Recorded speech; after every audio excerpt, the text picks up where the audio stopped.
Chapter 171. A group of around 20 people stood in front of the tall building that had once belonged to Cycle.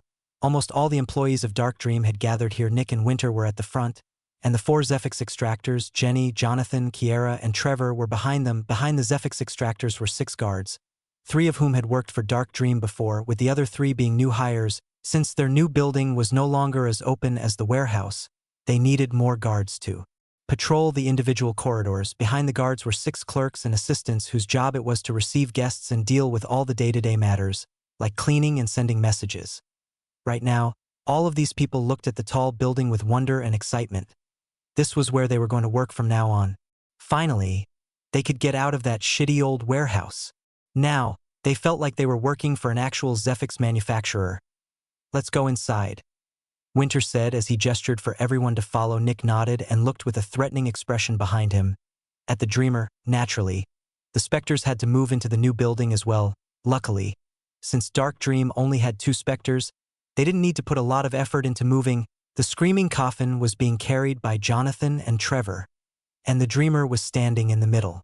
Of all the extractors, the screaming coffin didn't care about anything and was simply lazing around, still busy digesting the fat man's corpse, and if the Dreamer decided to escape, it would get shut down by 5 extractors. Usually, moving Spectres from one building into another was a huge act that required a long time, but since they only had 2, it wasn't a big deal. Fortunately, the people who sold the containment units also offered a moving service. They would build a containment unit, identical to the old one in the new building. Then, the Zephix manufacturer would move the Spectre from one containment unit into the other. Lastly, the old containment unit would be taken away by the sellers. This service cost around 10 of what the containment unit was worth. This meant that there were already 2 fitting containment units for the screaming coffin and the Dreamer in the new building. A moment later, the group of people walked into the building. "Mind showing us around?" Winter asked as he looked at Kiera and Jonathan. After all, they had worked in this building just days ago. "Of course," Jonathan said with a smirk. By now, Jonathan and Kiera had warmed up to their new colleagues, and Jonathan's confident attitude had returned. "Humph," Kiera uttered from the side. "Look at how cocky you sound. Hard to believe that you nearly shat your pants when you saw Boss for the first time." Some of the people chuckled, while Jonathan became red in the face. "This is the main hall," Jonathan said like he hadn't just been humiliated. "There are several staircases on each side. In case one of them collapses, we can still use the other ones. The building has 7 floors, and the middle 5 are for the containment units. The first floor is for entertaining guests, and it acts as a safe meeting place. The 7th floor was always reserved for the business end of things. The 7th floor has meeting rooms and offices. On top of that, the central controls for the building are also there. The dung heap is on the dash." "That's enough, thank you, Jonathan," Winter said. Interrupting him, Jonathan realized that he had nearly unveiled the identities of all the Spectres in front of the normal employees and became ashamed. Luckily, everyone knew the dung heap already since it had been Cycle's main Spectre on the side. Kiera smirked in Schadenfreude. She had never truly been a fan of Jonathan, and after Jonathan had surrendered without even putting up a fight, she hated him even more. "I'll leave you to look around the building," Winter said as he looked at the non-extractors. "For now, nothing but the containment units are off limits since we haven't officially moved in yet. Get familiar with your new workplace for today. Starting tomorrow, you will officially resume working." The employees nodded and thanked Winter. Then Winter turned to the extractors. "Let's deal with the Spectres," he said before walking towards one of the staircases on the right. The normal employees understood that they were not supposed to follow Winter and the others right now and decided to remain in the main hall for now. The stairway was pretty wide, with a big open area in the middle. It was specifically designed like that so that Zephix extractors could quickly go from one floor to the other. For example, Nick could climb onto the fortified railing and jump from the 7th floor to the 3rd floor by jumping through the large empty area in the middle. Winter and Nick walked at the front, and Nick kept looking at the Dreamer. The Dreamer just looked forward with dead eyes. Right now, the Dreamer was not restrained at all, even though Dark Dream could have done so. The reason was to reward the Dreamer for being cooperative. It was also a little show of trust, even though it essentially wasn't, since it wouldn't be able to escape from 5 extractors anyway. Naturally, Dark Dream didn't trust the Dreamer at all. All of this was just an empty expression to make it more comfortable for the Dreamer so that it didn't try to escape. Well, obviously the Dreamer would try to escape, but it wouldn't try with desperation as long as it was somewhat happy. The group of people climbed all the way to the 5th floor and entered the main hallway again. The fifth floor looked very different from the first one. There was one hallway that went from left to right and 3 hallways that went from forward to backward. One hallway went through the middle of the floor, and the 2 others went through the sides.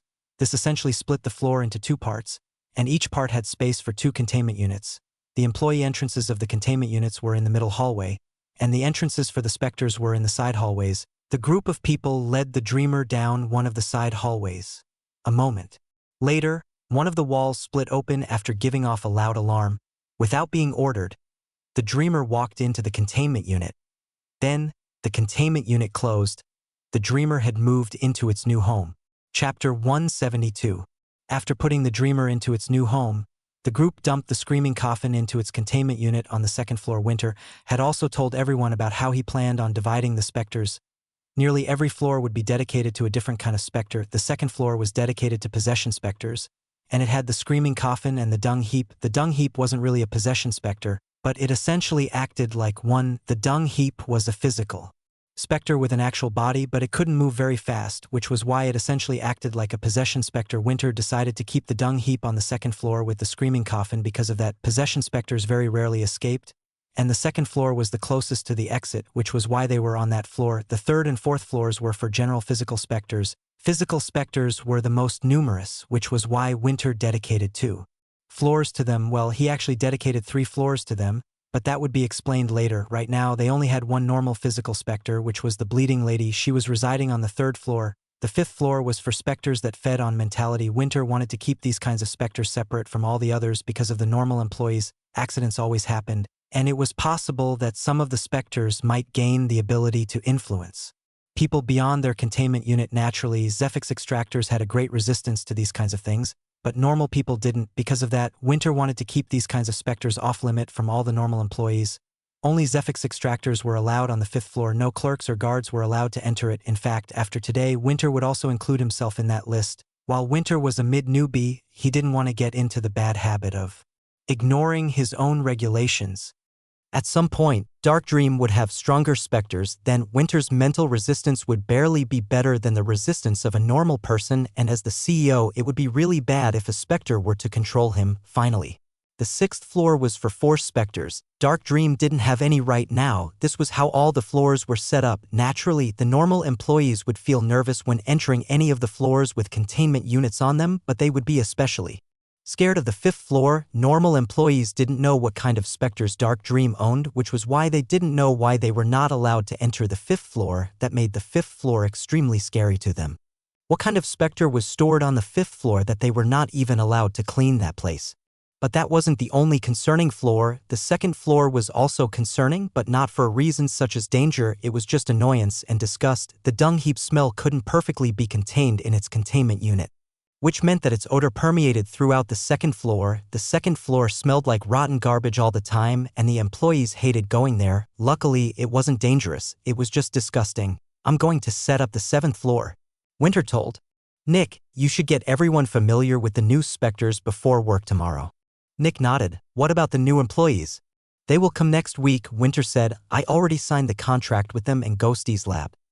Ghosty's lab had the most newbies, and surprisingly, they were not against other manufacturers taking their newbies. The reason was the release fee. Ghosty's lab hired more newbies than they actually needed since they knew that other manufacturers were going to poach them. The release fee for a newbie was more than the newbie brought in within a year. This was essentially free money for Ghosty's lab. Since Dark Dream needed more extractors, Winter had taken out a loan and bought 3 more extractors. The 3 extractors were just early newbies, but they were already far better than normal people. They had been tested by Ghosty's lab, they had already worked with specters, they already had some experience, and most of all, they had the standard ability that most of the extractors from Ghosty's lab had, the adult specter metamorphosis. Metamorphosis was a floating ball of liquid metal, and it gained power by causing terror and fear.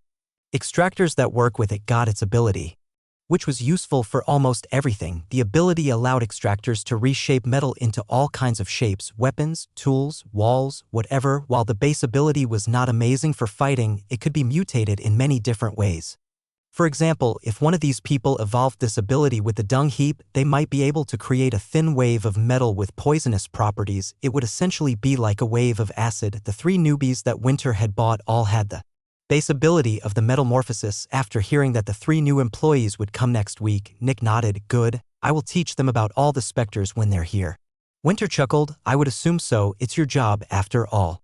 Nick laughed a bit in embarrassment. Anyway, be careful with the new specters. I heard the lover and the bleeding lady are scarier than the dreamer, Winter said. Kiara and Jonathan nodded, showing their agreement in their opinion.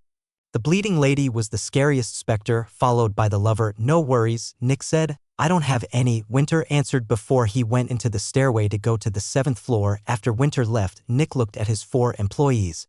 Kiara and Jonathan were a bit excited, while Trevor and Jenny were a bit worried. I would say, let's get the hard part out of the way first, Nick said. Wanna start with the bleeding lady? Chapter 173. The 5 people went to the 3rd floor. Right now, only the bleeding lady was on the 3rd floor. Kiara led everyone to the containment unit containing the bleeding lady and showed them how to operate it.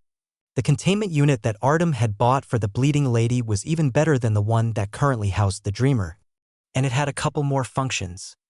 After that, Kiara looked at Jonathan. You show him.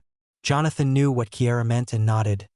Boss, I'll bring you to the bleeding lady. She's very unstable and gets aggressive very quickly, which is why Steven and Fatuma always told us that we should go into the containment unit with at most 2 people. Anymore, and she might become violent. Well, more violent than normal. Nick nodded. Then, Nick and Jonathan went through the door. Compared to the warehouse, this building had small rooms between the hallway and the containment unit. After going through the door, Nick found himself in a small locker room with a shower. Boss, if you don't want your uniform to get ruined, you have to take it off, Jonathan said as he started to take off his clothes.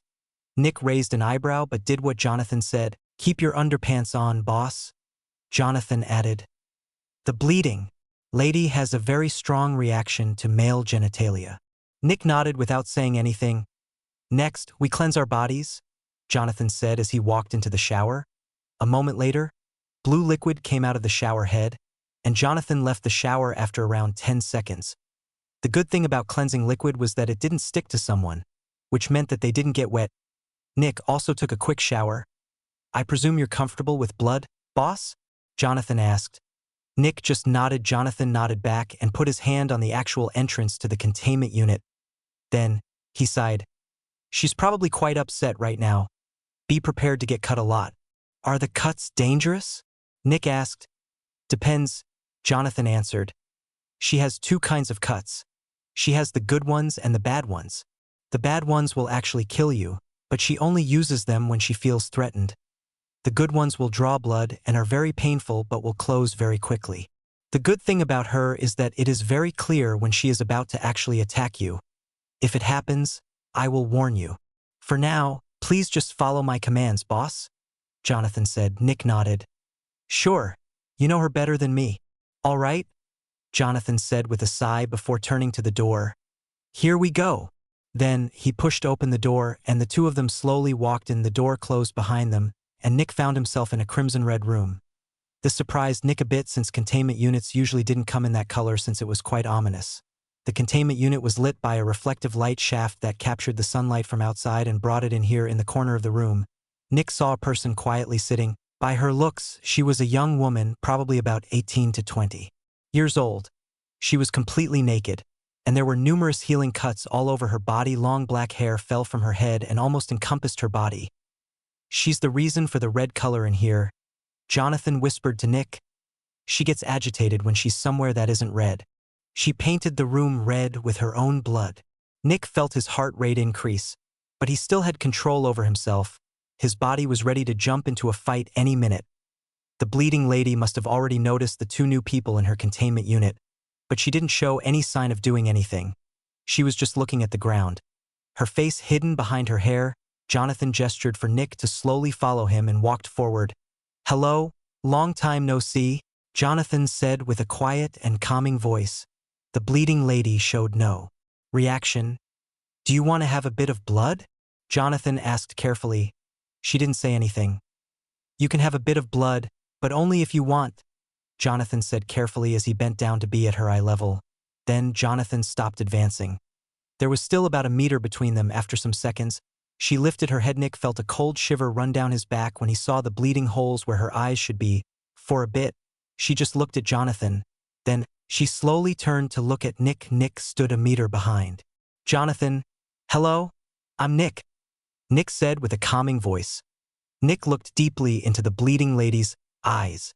"He's my new boss," Jonathan said. "He's just here to meet you." After about 5 seconds of silence, the bleeding lady slowly lifted one of her fingers, her long nails extending upward. "I will kill you," she spoke quietly with a cute voice. Nick didn't do anything and just watched. "Yes, you will kill me," Jonathan said with a nervous smile before he extended his right arm. The bleeding lady's long fingernail went to Jonathan's wrist and moved upward. A deep cut appeared on Jonathan's wrist and he started to bleed heavily. Nick watched with worry. Surprisingly, not even 10 seconds later, the blood stopped flowing out and a deep red crevice was left in Jonathan's wrist. Jonathan did his best to seem calm, but Nick could tell that he was in severe pain. "I will kill you," she said again as she moved her long nail over Jonathan's chest. A huge cut went across Jonathan's torso, but just like the last one, it quickly stopped bleeding. "I will kill you." Another cut went across Jonathan's entire arm. "I will kill you." A huge one appeared on Jonathan's leg. About 2 minutes later, the bleeding lady stopped cutting up Jonathan's body. There were over 10 cuts going across his body, yet, surprisingly, the first ones were already starting to vanish. And Jonathan didn't seem like he had been weakened by the blood loss in any way. A moment later, the bleeding lady turned to look at Nick and extended one of her nails. "I will kill you." Chapter 174. Nick looked at the bleeding lady. "Come closer," Jonathan said from the side. Nick slowly took a couple of steps forward and went on his knees, just like Jonathan. Then he extended his left arm. The bleeding lady slowly moved her nail across Nick's wrist. "CRK." Yet, it didn't bleed. There was a cut there, but it didn't draw any blood. At that moment, Jonathan started to sweat profusely. "It's okay, he quickly said in a calming tone. "My boss is a bit stronger than me. You can play a bit rougher with him." "Come, try again," Jonathan said. Nick noticed that the bleeding lady's body was shaking with intensity. "Move back," Jonathan whispered with a veiled, urgent voice. Nick slowly stood up and took 3 steps back. Jonathan moved his hand behind his back and gestured for Nick to ready his weapon. Nick understood but didn't move. He didn't want to act suspicious right now, but inside, he was ready for a fight. "You can try again," Jonathan said with a calming voice. "If you use more power, he can also bleed. If you want, we can try again." The bleeding lady's nail continued shaking. Some seconds passed. Eventually, her nail lowered to the ground, and Jonathan took a deep breath. A nail from her other hand rose, and she pointed at Nick. "I will kill you," she said. Jonathan gestured for Nick to come closer again. Nick did just that and arrived beside Jonathan. He held his arm in front of him, and the bleeding lady pointed her nail at it. Nick felt some kind of power gathering on the nail, but he didn't move. Shing. A deep cut appeared on Nick's wrist. Nick took a deep breath. That hurt like hell. Nick had come into contact with the nightmare many times and he had gone through worse pain, but this cut was still far more painful than a normal one. It was almost like Nick's nerves were screaming at him with far more intensity than normal. The next moment, the bleeding lady's nail moved away from Nick and she slowly moved her flat hand to Nick's bleeding arm. Jonathan slowly put his arm on Nick's shoulders, signaling to him that there was nothing to worry about. The bleeding lady slowly touched the blood coming out of Nick's arm and the blood magically gathered in her hand, forming a ball. After 10 seconds, Nick stopped bleeding and the bleeding lady held a big ball of blood in her hands. Surprisingly, Nick didn't feel any pain or weakness. It was almost like he hadn't been cut just now. The next moment, the bleeding lady moved the ball of blood onto one of her own cuts. Nick's blood clung to the bleeding lady's cuts, making them seem like they were bleeding again. She did that with all of the cuts across her body, using up the ball of blood. Then she put her hands around her legs and stopped moving. "All right, it was fun. See you soon," Jonathan said carefully before standing up. "It was fun," Nick said carefully before he also stood up. Then, the two of them slowly walked to the exit of the containment unit and left. Jonathan carefully closed the door behind him, and then he collapsed onto the ground and started breathing heavily. Nick looked with surprise at Jonathan. "What's going on?" he asked. Right now, Jonathan looked like he had been scared for his life, and he only looked forward, in shock. "I've never seen her this mad before," he shouted. "She was mad?" Nick asked. Jonathan rapidly nodded. "When I saw her after going in, I would have run out immediately if you weren't with me. I'm just a mid-newbie, for fuck's sake. I can't fight her." Nick blinked a couple of times. "She seemed pretty calm to me." "Are you kidding?" Jonathan shouted. "She was absolutely furious when we showed up. I thought she was about to jump us at any second. Also, Did you see how many cuts she made? It took that many cuts to calm her down. I've never been cut this much. Nick raised an eyebrow. What's the normal number of cuts? Like one across the wrist, like you tried to kill yourself, and maybe one more somewhere else. After that, she's content, Jonathan said. That bitch cut up almost my entire fucking torso. Do you have any idea how hard it was not to cry out in pain? What if you cry out in pain? Nick asked. Never do that, Jonathan shouted with urgency. That will only entice her to continue. Her cutting you is like an addiction. She has to do it from time to time, or she won't calm down. But if you scream in pain, it will be like your drug of choice suddenly becoming far stronger. And she needs more. If you remain calm and quiet, she will quickly stop. But if you become loud, she will keep going until you stop crying. One way or another, Jonathan added before looking away. Nick looked at Jonathan. You know, you actually did exemplary work just now, Nick said. Jonathan looked at Nick. I can see how terrified you are, Nick said. But while we were in there, you acted calmly and rationally. In front of a specter that's more powerful than you managed to remain focused and even calmed her down. You did very well, Nick said with a smile. Jonathan looked forward for a bit before smiling. Then, he started to smirk arrogantly. Of course, that's to be expected, he said with confidence. Nick just nodded with his own smile. Anyway, Jonathan said as he stood up, that's one session of work. She gets one session a day, and based on how much blood she drew during the session, a certain amount of Zephyx will be produced. Usually, she produces about 15 grams of Zephyx a day, but today, we might have even made 50. But don't expect things to continue like this. It will most likely be back to 15 grams a day starting tomorrow.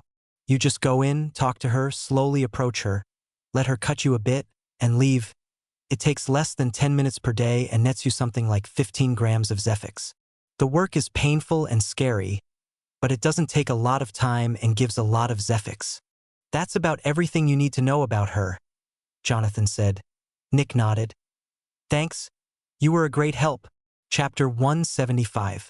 Nick and Jonathan cleaned themselves and put their uniforms back on before they came out. The others were already waiting for them. How bad was it? Kiera asked. Bad, Jonathan said. She was really cranky, but she's calmed down now. What's the bleeding lady like? Jenny asked, looking at Nick. Well, there are a lot of things you have to look out for, Nick said. Working with her is a bit more dangerous and complicated than working with the Dreamer. Compared to the Dreamer, she also seems much more unstable, which makes it difficult to assure our safety. I want you and Trevor to get familiar with the Bleeding Lady over the next 2 days. I think it is important that every extractor knows how to work with every specter in case someone can't come to work. But most likely, due to the danger, I am going to be working with her regularly, Nick said. The others were a bit surprised Nick was going to take care of the Bleeding Lady. Naturally, Nick needed to work with at least one specter so that his level could increase, but they had thought that he would take care of some other specters, although it also made sense. The Bleeding Lady was a physical specter with an ability that could be used in battle, making her very dangerous. Even more, the Bleeding Lady was already a late hatchling. If she actually decided to attack an extractor, they might die. Nick would have the greatest chance of survival since they would be fighting in a small room, and he was extremely dangerous in close proximity to his target. He didn't say it, but Nick actually had another reason for working with the Bleeding Lady. The time required. The Bleeding Lady gave about as much Zephyx as the Dreamer, and when she inevitably advanced a level, she would give even more. As the chief Zephyx extractor, Nick had many things to do, and the less time he was busy working with specters, the better. When Jonathan and Kiera heard that Nick would take care of the Bleeding Lady, they released sighs of relief. They really didn't want to work with her. First of all, she was insanely dangerous. Second, working with her was painful. Let's check up on the lover next. Kiera and Jonathan didn't seem comfortable when they heard that. Nick noticed and raised an eyebrow. I guess it's not a lot of fun to work with it? Jonathan and Kiera looked at each other. I'll tell you when we're there, Kiera said before she walked to the staircase. Nick, Jenny, and Trevor felt intrigued and followed after her. When everyone reached the 5th floor, they stopped in front of a door. Kiera took a deep breath and readied herself to explain the lover. Yet, she only became red in the face. You do it, she ordered Jonathan. Me again, Jonathan asked with annoyance. Kiera just glared at him. In the end, Jonathan could only sigh. The lover is a worm with tentacles and is about as big as a chicken, Jonathan said. Nick, Trevor, and Jenny were a bit surprised. They had expected that something that was called the lover would have a more human appearance. The lover gains power by perverting and changing someone's sexual desires, Jonathan said awkwardly. At that point, the three extractors who didn't know the lover started to feel uncomfortable. In order to work with it, you need to allow it to, Jonathan said awkwardly, moving his hands around. Please explain, Nick said. I want you to be clear. Jonathan scratched the back of his head in discomfort. You kinda have to let it have its way with you, if you know what I mean, Jonathan said awkwardly. Jenny immediately became disgusted. Trevor looked uncomfortable. Nick furrowed his brows. Please be more specific, Nick said. Jonathan really seemed uncomfortable. Well, first you take your pants off, he slowly explained. Then you sit down, it will slowly come closer to you and go for your thing and also your butthole. The three of them became more disgusted and uncomfortable by the minute. It starts to do its thing, and while it is happening you will feel surprisingly good. While that is happening, it will release a lot of gas that makes you see hallucinations. The hallucinations will be of uncomfortable things. Corpses, blood, feces, urine, violence, tragedy, and many different things. Yet, even though you really don't like these things, the lover somehow manages to make you feel really, really good. Stephen and Artem talked with several doctors about this, and while it hasn't happened yet, the doctors said that repeated exposure can make it so that your mind associates these things with pleasure. So, in the long run, your preferences might get changed into something completely different. Jonathan scratched the back of his head. And after you finish, it will leave you alone, and you can leave again. Silence. Nick, Jenny, and Trevor were really uncomfortable. They were supposed to let some worm thing jerk them off while it was showing them images of decapitated bodies and stuff. Nick could deal with the nightmares and the cuts, but he wouldn't want to force any of his employees to work with the lover. How often does it have to be worked with? Nick asked. Theoretically, you can work with it about 10 times a day, which will produce a lot of Zephyx. But that also seems to encourage it and increases the pleasure it gives the extractor, making the perversion even stronger. We worked with it once a day, which seemed to be a good rate.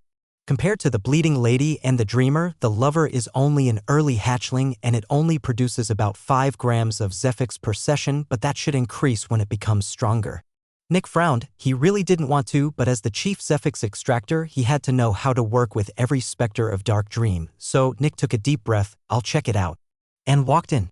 Chapter 176. Nick walked out of the containment unit into the small locker room. His 4 employees were waiting outside the locker room. Right now, Nick was alone. As soon as Nick entered the locker room, he sat down near a wall and looked at the ground.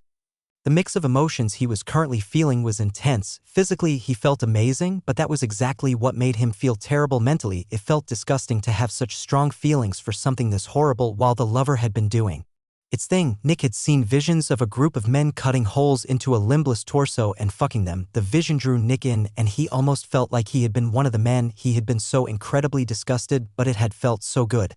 It was horrible. Working with the lover was absolutely horrible. Of all the specters that Dark Dream owned, Nick wanted to work with the lover the least. As Nick sat on the ground, he only looked forward with a lifeless expression. He felt like shit. After a while, Nick started to think about how to deal with the lover. He couldn't possibly force any of his employees to work with it. It was just that bad. However, hiring normal people would also be impossible. First of all, normal humans didn't have the mental fortitude to resist something like the lover, and most likely, after just working with it once, the normal person would find their sexual desires irrevocably and permanently changed. Even more, the normal people would then know about the lover, making it easier for other extractors and manufacturers to plan something. Additionally, Nick would feel horrible about the damage the normal people would receive. Just for a couple of grams of Zephyx, a life would be destroyed. One had to remember that this was different from feeding the screaming coffin corpses. After all, they purchased the corpses from the city, and the corpses weren't created because Dark Dream asked for them. These were simply the corpses of people who died of whatever. Dark Dream buying corpses did not result in new corpses being produced, but with the lover, it would be different. Dark Dream would actively ruin the lives of many people. Extractors had the mental fortitude to resist the lover. But they would need breaks. Working with it every day was bad. I can't make anyone work with it, Nick thought. I just can't.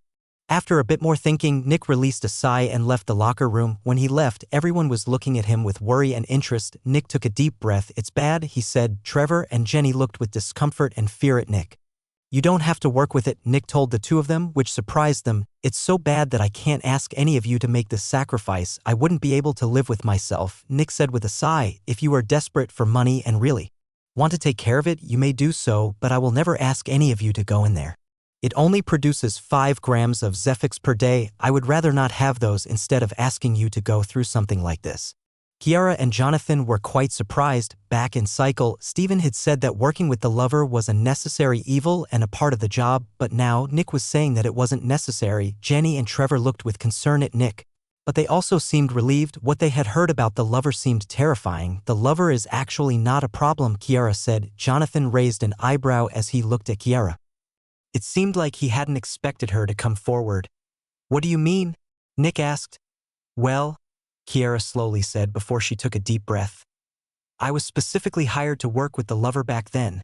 Trevor, Jenny, and Nick looked with surprise and shock at Kiara. During my job interview, Stephen asked me many personal questions. Back then, I was quite angry, but I needed the job, which was why I answered. Then, he told me what would happen to me if I accepted the job. Kiara looked to the side. I wanted to make something of myself, which was why I accepted. I've been working with the lover almost every day for about 2 months. The other 4 looked with sympathy at Kiara. You don't have to do this, Nick said. I felt firsthand what something like this can do to you. Kiara shook her head. It doesn't matter anymore. It's too late anyway, she said with a quiet and uncomfortable voice. The others realized what Kiara meant, and they felt horrible for her. I'm already used to it, Kiara said. The bad part is already there. By now, it's just switching from one bad part to another. Kiara took a deep breath. But the good thing is that my job is essentially secure. I'm the only one that can work with it, which gives me a unique position. So, it's not all bad, she said with a more positive voice. Silence. But do you want to work with it? Nick asked with furrowed brows. What's the alternative?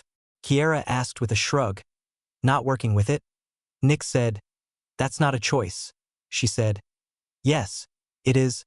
Nick said. No, it isn't, Kiara answered. With the 3 new recruits coming, we will be 7 extractors, excluding you. The screaming coffin, the dung heap, and the bleeding lady barely need any work, leaving only the dreamer and the lover for us. If I don't work with the lover, nobody will. Then what? Am I supposed to fight over the dreamer with 6 other extractors? I would rather work with the lover, she said with annoyance. Nick looked with concern at Kiara, who refused to look at Nick. In the end, Nick released a sigh. If that is truly what you want, you are free to do so. But if you need a break or anything similar, you have to tell me. Okay? He urged. Kiara furrowed her brows, but still didn't look at Nick. Sure. Chapter 177. Nick wasn't happy with it, but Kiara had solved the problem with the lover. He just didn't know how to feel about it. Working with the lover was horrible and would permanently change people into something that they would probably perceive to be disgusting. And yet, Kiara was willing to work with it. Additionally, it wasn't difficult to tell that Kiara didn't feel great about that. But her explanation also made sense. She was in a unique position to work with the lover, which made her special. And important to Dark Dream, sadly. There was no way to change the current dynamic without literally forcing Kiara not to work with the lover, which was also not something that Nick wanted to do. That only leaves the dung heap, Nick said. Jonathan nodded. That one isn't troublesome. It's just disgusting. Show us, Nick said. Everyone walked towards the 2nd floor, and they could already smell the dung heap when they arrived. The entire floor smelled like a garbage dump on a midsummer day. Luckily, all of the present people could deal with that smell. Jonathan and Kiara could deal with it since they had been around the dung heap for a long time already. And the other 3 came from the dregs. The pungent smell of the sewers blanketed the dregs, and the other 3 had spent years in the dregs. The dung heap only smelled slightly worse. Oh, by the way, do we have food? Jonathan asked. The delivery of the food for the dung heap hasn't been set up yet. Nick said. That might be bad, Jonathan said. Just like the bleeding lady. The dung heap needs to be worked with regularly. If it doesn't get its food, it starts getting aggressive. The containment unit is strong enough to keep it contained, but anyone that enters would get attacked. Nick nodded in understanding. It was important to remember that the dung heap wasn't truly a possession specter. If it wanted, it could probably attack someone. It might not be the most powerful specter on its level, but it could probably still overwhelm a newbie since it was already an adolescent. Maybe it's better we wait until the food delivery has been set up then, Nick said. That's probably for the better, Jonathan answered. The others agreed as well. Then let me set up the schedule for who is going to work with what, Nick said. The others nodded. Kiera, you're going to work with the lover daily. I will leave the frequency of how much you work with it up to you, but it has to be once a day, Nick said as he looked at Kiera. Yes, boss, she answered. The dreamer is being worked with by Jenny, Trevor, and Jonathan. The order in which you work will be left to you, but I want 3 shifts of 8 hours per day. Sure thing, boss, Jenny said with a smile. I will be delivering the food to the dung heap, the corpses to the screaming coughing, and I will also be working with the bleeding lady. From now on, I might only occasionally be in the building, since I also have to set up a team of investigators and search for more specters myself. If there are any urgent matters and I'm not here, you can tell Winter, but try not to disturb him with matters that can wait until the next day. The others nodded again. Then that should be everything for today. Starting tomorrow, that's how we are going to proceed, Nick said. After a bit more talking, the group split apart, and Nick went to Winter to talk about some matters regarding Dark Dream. Winter told Nick that the food thing had actually already been set up, but the deliveries would only start the next day. Nick told him about how he had set up his employees' shifts, and Winter nodded. But then he added something. Nick, I think you got this, Winter said. You don't need to tell me about the shifts of the extractors anymore. You have shown that you can manage them. I trust your skills. Just write it down somewhere and give me the schedule in case I am in need of an extractor, with more people and more specters. I also can't keep these things in my head anymore. Nick smiled when he heard that and nodded. Of course. Some minutes later, Nick left Winter's new office and looked through the building again. Getting more familiar with it eventually, it was time to leave and train with Reynolds. The next day, Nick went into Dark Dream's new building and saw one of Dark Dream's clerks at the front desk. The receptionist greeted Nick politely and wished him a good morning. Nick talked with her for a bit before he checked up on the people and the specters first. Nick went to the second floor. Bang, bang, bang. As soon as Nick arrived, he heard the sound of something heavy hitting one of the walls. It came from the dung heap's containment unit. Guess it really wants some food, Nick thought. The delivery will come at 9 a.m. There shouldn't be an issue. Then, Nick checked up on the screaming coffin, still digesting the fat man. Nick thought as he looked at the unmoving specter. Nick went out of the containment unit and accessed the Zephix storage of the screaming coffin. He took the Zephix container with him and put in a new one. Then, Nick checked on the dung heap's Zephix container. Nothing as expected. After that, Nick went to the 3rd floor and checked the bleeding lady's Zephix container. 65 grams. Nick thought with surprise. All that cutting yesterday was worth it. Nick also took that Zephix container and entered the 5th floor. The lover's containment unit had 6 grams of Zephix, which was what Nick produced yesterday. Nick also checked if someone was in the containment unit, which he could easily do by looking at a sign at the entrance. She's not here yet. Then, Nick went to the dreamer's containment unit. The sign said that someone was working with it, which was to be expected. Nick didn't know who was working with it, but it also didn't really matter. About 12 grams of Zephix.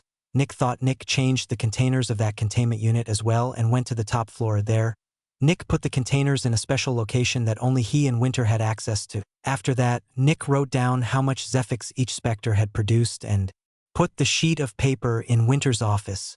Lastly, Nick went to the 3rd floor and worked with the bleeding lady. There were no issues. For the next couple of hours, Nick thought about how to create and manage a team of inspectors, and finally, the food delivery arrived for the dung heap. Chapter 178. Sir, the food delivery is here, the cute girl from the front desk said after entering Nick's office. Naturally, as the chief Zephix extractor, Nick had his own office on the top floor. I'll come, Nick said after standing up from his chair.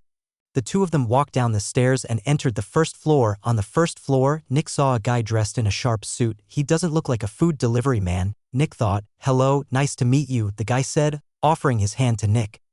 My name is Braun, and I have a delivery of a bit more than 240 kilos of food waste. Nick nodded and shook Braun's hand. Nice to meet you. I'm Nick, the chief Zephyx extractor. No offense, but you don't look like someone who delivers food. Braun laughed. I completely understand, he said. That's because I am the middleman. I gather all the food waste from many different food providers and sell it. So he's a merchant. Nick thought that's more in line with how he dresses. A bit later, Braun led Nick outside and showed him a cart. Two men were standing in front of the cart, and compared to Braun, they looked dirty and muscular. On the cart, Nick saw a steaming and stinking pile of garbage: eggshells, rotten eggs, bones, insects, rancid meat, rancid cheese, yet there were no maggots crawling in the pile, which meant that it was fresh garbage. Nick nodded after looking at the pile. Thank you. Can I use the cart to transport it? He asked. You can keep the cart. Braun said, when I come with the next delivery tomorrow, you can give me the cart from today. Nick nodded. Sounds great, thank you. Of course, Braun said. After a bit more talking, Braun handed Nick a sheet of paper with all the food waste and the amount written on it. Nick read through it and signed. Then Braun quickly said his goodbyes and left. Nick didn't need to pay him since Winter had a contractual agreement with Braun. Braun would simply take the sheet of paper and get his money from Dark Dream's bank account. Nick pulled the stinking pile of garbage into Dark Dream and walked to the stairs. That was when he realized that he had an issue. How would he get 240 kilos of waste up the stairs? Nick could lift that, but the cart was so big and cumbersome, making it difficult. Eventually, Nick managed to get the cart onto the staircase and closed the door behind him. His ability activated. Then, Nick easily lifted it over his head and ran up the stairs. He put it down on the second floor and opened the door. Well, that works, Nick thought. Bang. Bang. The walls of the dung heap's containment unit were still shaking. Nick walked into the locker room in front of the dung heap's containment unit and readied himself. Slowly, Nick opened the employee door. Hum. Hum. Hum. Immediately, the alarm rang. While the containment unit could isolate specters from going through the opened employee entrance, it used up Zephyx to do that, which was the reason for the alarm. Nick watched through a blue force field as the dung heap tried to get through the opened employee entrance. The dung heap completely covered the ground of the 5x5 meter containment unit, and it was nearly 2 meters high at its peak, and it looked strange. It looked like a rancid and decaying pile of garbage, but Nick couldn't even identify a single specific piece of garbage. It was like looking at a mass of people and not being able to point out a single face. Right now, the dung heap was swaying back and forth like a viscous liquid with each sway. It gathered strength and rammed the force field of the opened employee door. Surprisingly, even though Nick was looking at the dung heap, his ability was still active. Apparently, the dung heap couldn't see or hear. Nick quickly grabbed some handfuls of garbage and chucked them into the containment unit. Bang. The garbage ball exploded on the other side of the containment unit and fell onto the dung heap. Stop complaining. I got your food right here, Nick shouted before throwing in another handful of food. Roo. At that point, a low rumbling noise came from the dung heap, and it started to shake a bit. It slowly stopped moving, and the alarm of the containment unit stopped. Nick chucked a couple more balls of garbage into the containment unit before he grabbed the cart and lifted it. Earlier, the dung heap had essentially blocked the majority of the employee entrance, and if Nick had dumped the entire cart there, the dung heap would have tried even more to get out since the garbage would have been just past the barrier. The next moment, Nick pulled the cart back before shoving it forward. Splash! A huge pile of garbage fell from the cart. Roo. The pile shook again while releasing its deep vibrating sound. I guess it's happy, Nick thought. Next, the surface of the dung heap started to move, and the pile of garbage was spread across the entire containment unit. It seemed to have calmed down, Nick thought. Then, Nick lifted the cart and walked into the containment unit. As his feet stepped onto the dung heap, he felt like he was walking on a humongous and fat person. There was a lot of give, but he didn't really sink. The dung heap was one entity. It just looked like a huge pile of trash. When he was inside the containment unit, Nick dumped the cart onto the dung heap. Naturally, after Nick had stepped onto the dung heap, his ability deactivated, but the cart had become much lighter by that point. In just a couple of seconds, Nick emptied the cart and walked out again. The dung heap released a couple more deep murmurs while moving the trash around. After exiting, Nick closed the door and put the cart at one end of the locker room. Then he released a sigh. It seems easy enough to manage, Nick thought. It hadn't been fed for several days, which made it problematic, but I think it won't be an issue starting from tomorrow. Chapter 179. Nick stood in front of a door on the third floor of Dark Dream inside. He was not looking forward to this. Nick's big, muscular hand pushed open the door to the locker room, and he entered. It had been 6 months since Dark Dream had moved to this building, and Nick had just recently become 17 years old over the last couple of months.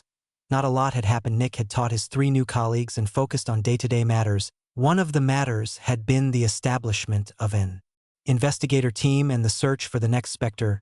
The investigation team had been fully formed about 4 months ago, and the profits of Dark Dream shrank a lot. In consequence, Dark Dream hired over 20 investigators, and these 20 investigators focused mostly on the dregs. Paying so many highly skilled people was not cheap, but it had been worth it. The investigators had found the trace of a Spectre, and the people of Dark Dream had captured it. Surprisingly, capturing the Spectre had been rather easy due to its nature, but it had still been incredibly painful, mainly for Nick, and now it was time for Nick to find out how to work with the Spectre. He already had a good idea about how to work with it, but he still needed to confirm it and check how much Zephyx it produced. The good thing was that the Spectre was already a peak hatchling since its identity had been a secret for a long time. Many people knew and had met the Spectre, but none had suspected that it actually was one. The investigators had only noticed that something might be wrong when they didn't know what to look for and just randomly started to combine information and clues. One of these clues had been the abundance of feelings of weakness and sickness in the dregs. Naturally, due to the dregs' dirty and unclean environment, getting sick wasn't anything unusual, and the blood tax made sure that nearly no one didn't feel weak. Because of that, nobody had thought about cross-referencing the sick and weak people. Nevertheless, the investigators did that. After a lot of information gathering, they found something. While the sickness was evenly spread across the dregs, the weak people mostly concentrated around one block of houses. For several days, the investigators kept a watch over the block of houses and kept interviewing people. Yet it was impossible to find the Spectre, and then the investigators who were stationed there started to feel weak. At that point, the investigators were certain that they were onto a Spectre. That was when Nick also got involved and looked for the Spectre as well. But nobody could find the Spectre, and then Nick started to feel extremely weak. But bizarrely enough, the investigators regained their strength. On top of that, the normal people also regained their strength. And finally, they found out what had been going on. Animals were common in the dregs. Rats, wild dogs, cats, raccoons, plenty of insects, and so on. And this particular group of houses had one of these as a pet. It was a dirty but cute puppy. It didn't belong to anyone in particular and was just being taken care of by the community.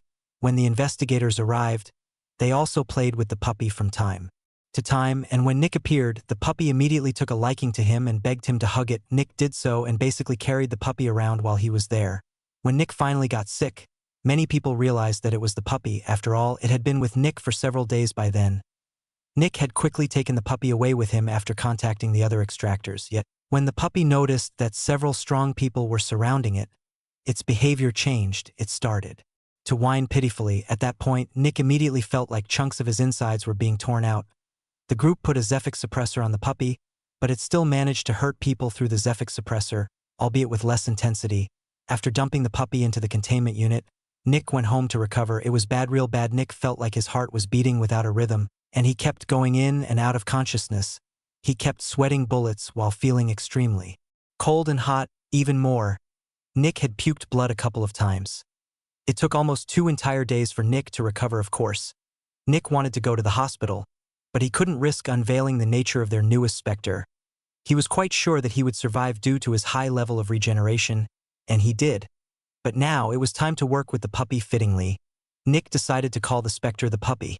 I'm pretty sure the puppy gains power by converting the vitality of people into Zephyx, which is quite different from getting injured or exerting myself. It is much more difficult to repair this kind of damage, and it is much more chaotic since the damage is all over my body. I am also not sure whether or not there is a manipulative factor since nobody seems to be able to resist the puppy's charm. Everyone there wanted to hug it and hold it. Although, it could also just be that it is very cute. But even if there is a manipulation aspect to the puppy, I want to make sure and leave it here. If any of the employees start asking me or the other extractors about the new Spectre, I know for sure. Next, Nick thought about how to go about finding out how to work with the puppy. Should he just stay by its side or provoke the crying? He didn't know, and it was his job to find out. That was what a chief Zephyx extractor was supposed to do. Nick took a deep breath and entered the containment unit. Chapter 180. After opening the door, Nick looked at the other end of the containment unit with an uncertain expression. In one of the corners of the room was a perfectly white and fluffy little dog. Funnily enough, the dog had been pretty dirty all the time while it had been in the dregs, but as soon as it arrived here, all the dirt vanished. Most likely a camouflaging ability. Nick thought as he took another deep breath. The puppy was lying on the ground and whimpering silently. The sound made Nick feel like his heart was being torn apart. The poor thing, was it in pain? However, Nick kept his mind under control and kept telling himself that this was a specter. The puppy might be fluffy, white, cute, adorable. He had to stay in control. Nick wanted to do nothing but walk over to hug and comfort it. He just wanted to tell it that everything was going to be okay, but Nick kept himself in check. The puppy slowly turned its big and wet eyes to look at Nick. Nick took yet another deep breath and remained stationary. The puppy whimpered a bit and slowly started to walk closer. Then it stumbled over its feet and fell over with an adorable little yelp, but it quickly stood up again and moved towards Nick while its tail was wagging slowly and carefully. There was hope, begging, and loneliness in its eyes. Nick took another deep breath. For now, I should see how much Zephyx it produces the normal way, Nick thought. As soon as Nick thought about spending time with the puppy, he started to feel excited and giddy, yet he kept telling himself that this was a specter and that he had to be careful. Nick kneeled down and slowly extended his hand. The puppy came closer and sniffed it. Finally, it rubbed its head on Nick's hand in happiness. Nick felt like his heart was melting. It was just so adorable. Nick slowly picked it up and held it in his arms. Then, Nick walked to one of the walls, sat down, and combed the puppy's fur with his fingers. The puppy gave off some sounds of happiness and closed its eyes in pleasure. Nick felt calm inside. It was so difficult for him to feel calm in his life. The entire finality and pointlessness of his future still weighed heavily on Nick, and whenever he had a quiet moment, his mind automatically went back to thinking about these things. There generally was no such thing as calm for Nick. Either he was doing something or he was worrying about something, but here, with the puppy, Nick felt calm. He felt content. It was so nice to be with it. At that moment, the door opened and Nick looked over with surprise. "Boss?" Jenny asked after she opened the door. "Yes?" Nick asked. "You asked me to get you after 8 hours, she said. "Yes, I did," Nick said, still petting the puppy. Silence. "8 hours are over," she said. Nick's eyes widened in shock. "What? Hadn't he just sat down? Are you serious?" Nick asked. "Yes, boss, I'm serious," she said with an urgent voice. "It's been 8 hours. Nick took a deep breath and looked at the puppy. The puppy looked at Jenny with curiosity and happiness. "I gotta go," Nick told the puppy before he slowly put it to the ground. The puppy begged for Nick to stay with its whimpers. Nick felt terrible for leaving the puppy alone, but he knew that it was just a specter. After some promises to come back, Nick left the containment unit and Jenny closed the door behind him. When Nick was in the locker room, he took a deep breath. And that was when he felt his insides shake. Nick was all too familiar with this feeling. He had felt this feeling many times while he had been living in the dregs. It was the feeling of not having eaten anything for a long time. It was a feeling of weakness and loss of control as his limbs started to shake. On top of that, Nick felt a headache coming on. Luckily, it wasn't nearly as strong as when the puppy had whimpered. "Boss? Everything okay?" Jenny asked. "It's fine," Nick said. "I just feel weak. It's the effect of the specter. If anyone on your team works with it, another person must force them to leave." While I was in there, it felt like only 10 minutes had passed. "You have to instruct your people and make absolutely certain that they don't spend more than the allotted time with it," Nick urged. "I will tell them, boss," Jenny said. About 4 months ago, Nick had made Jenny the team leader of the one and only team of Zephyx extractors. Nick wanted to make Trevor the team leader, but Winter said that Trevor had to be on the down low since he would one day become their spy and underground agent. A team leader was too conspicuous. Because of that, Nick made Jenny the team leader, and she had done an excellent job until now. Her team liked her, and there had been no incidents. "Let's check how much Zephyx we produced," Nick said as he walked out of the locker room with uncertain steps. Jenny followed Nick. After retrieving the container, Nick raised an eyebrow. "About 9 grams, he said. "Not bad. I think we got a good one this time." "That's quite a lot," Jenny said. Nick nodded. "I want to test something. Larry is still a mid-newbie, right?" Jenny nodded. "I want him to work 8 hours with the puppy tomorrow. I will instruct him on what to do. I suspect that the amount of Zephyx produced is not dependent on the puppy's level, but on the extractor's level. I want someone on a lower level than me to work with it, of course. I will stay beside him for the entire duration," Nick said. Jenny nodded. "I will tell him to go to your office tomorrow." The next day, Larry worked with the puppy for 8 hours, and just as expected, it only produced about 4 grams of Zephyx. The day after that, Nick tested how much the whimpering puppy produced. The result was abysmal. After getting quite injured, Nick didn't even find a single gram of Zephyx in the container. Some days of experimenting later, Nick finalized the method of working with the puppy. The extractor just had to spend a couple of hours petting it. The maximum amount of time was set to 6 hours. Otherwise, the extractor wouldn't recover by the next work day. Additionally, only peak newbies were allowed to work with the puppy. Lastly, the next person scheduled to work with it had to force the person inside to leave punctually at all costs. If they refused, the team leader or chief Zephyx extractor had to be informed immediately. This was the first time that Nick had figured out how to work with a Spectre truly on his own without any help. And it worked. By now, Nick had become fully used to being the chief Zephyx extractor of Dark Dream, and Dark Dream was making a shitload of credits.